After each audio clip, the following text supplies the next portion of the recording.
Rain pounded against the windshield as I gripped the phone with shaking hands. My best friend Carla's voice cracked on the other end. "Laura, where are you?" "Diego just told me he's in love with you." My world shattered. The man who had been my best friend's husband for 8 years had kissed me passionately just hours earlier. But that wasn't the worst part. The real nightmare was only beginning. Laura Morales never thought her quiet life would turn into a storm of passion, betrayal, and revenge.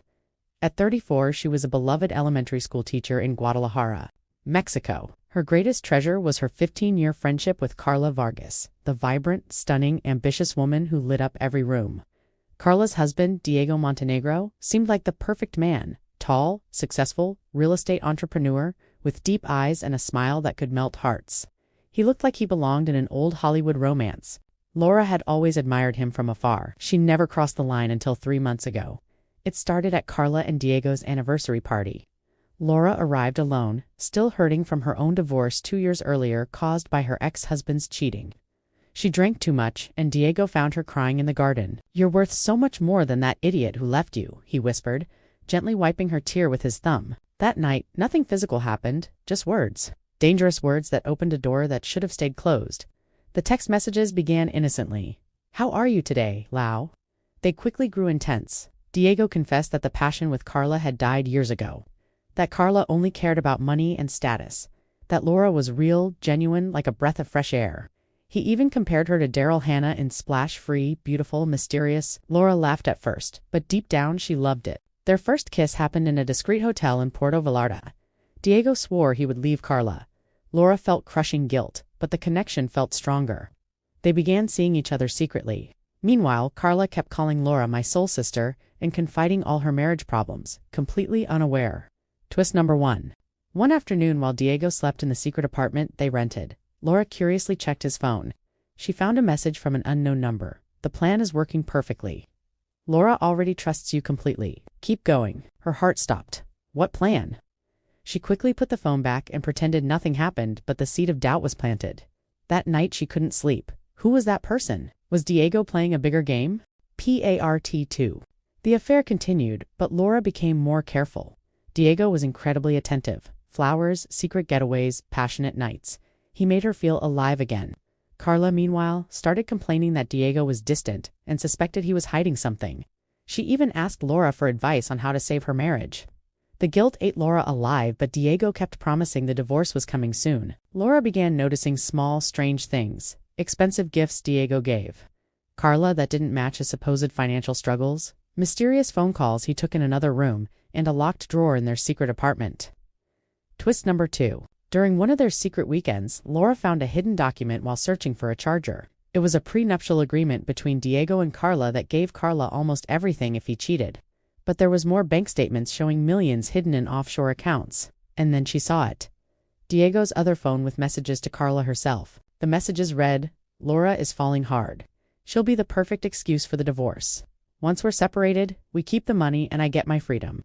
She's just a pawn." Laura felt like she had been stabbed. The man she loved had been using her from the beginning to force a divorce without losing his fortune. Carla knew everything. They were working together. Part 3. The Betrayal. Devastated, Laura confronted Diego that same night. He broke down in tears, claiming Carla had forced him into the plan and that he had genuinely fallen in love with Laura. "I swear, what started as a plan became real," he begged. Laura wanted to believe him. Against her better judgment, she gave him one more chance. They planned to expose Carla together, but Carla was smarter than they thought. Twist number 3. Hidden identity. Laura decided to dig deeper. She hired a private investigator with her savings. What she discovered shattered her completely. Diego wasn't just a real estate businessman. He was the secret owner of the biggest construction company in the city, a company that had been involved in several corruption scandals. Even worse, Carla wasn't just his wife. She was his business partner and had been using Laura's name in several fraudulent property deals to cover their tracks. They had been setting Laura up to take the fall if anything went wrong. The woman Laura called her best friend had been planning to destroy her life for years. Part 4. Villain's Temporary Victory. Carla found out that Laura knew too much. In a calculated move, she publicly accused Laura of trying to steal her husband and fabricated evidence that Laura had been blackmailing them. Diego, under pressure, sided with Carla again. Laura lost her teaching job after Carla spread rumors at the school. Friends turned their backs. Diego even threatened her. "If you say anything, we'll ruin you completely." Laura hit rock bottom. She was alone, broke, and humiliated. Twist number 4. In her darkest moment, Laura received an anonymous package. Inside were USB drives with irrefutable evidence, videos, recordings, financial records, and emails proving years of corruption, money laundering, and how they had framed other people before. The package came with a note. You're not the first, but you can be the last. Use this.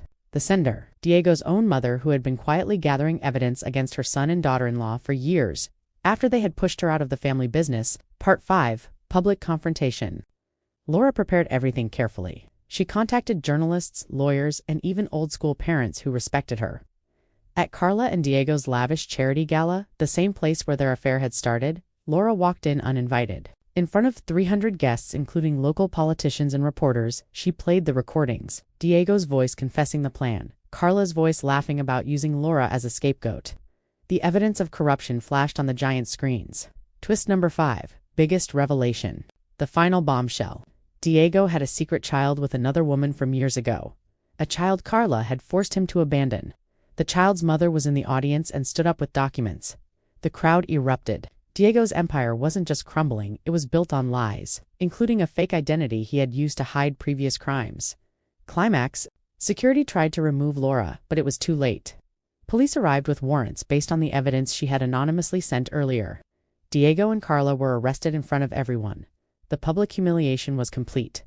Carla screamed insults at Laura while being handcuffed.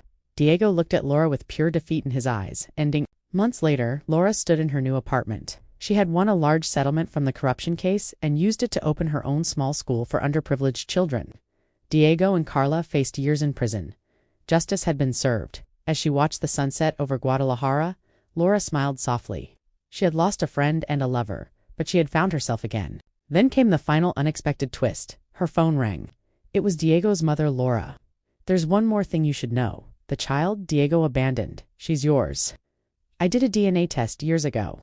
Your ex-husband wasn't the only one who lied to you. Laura froze, tears in her eyes.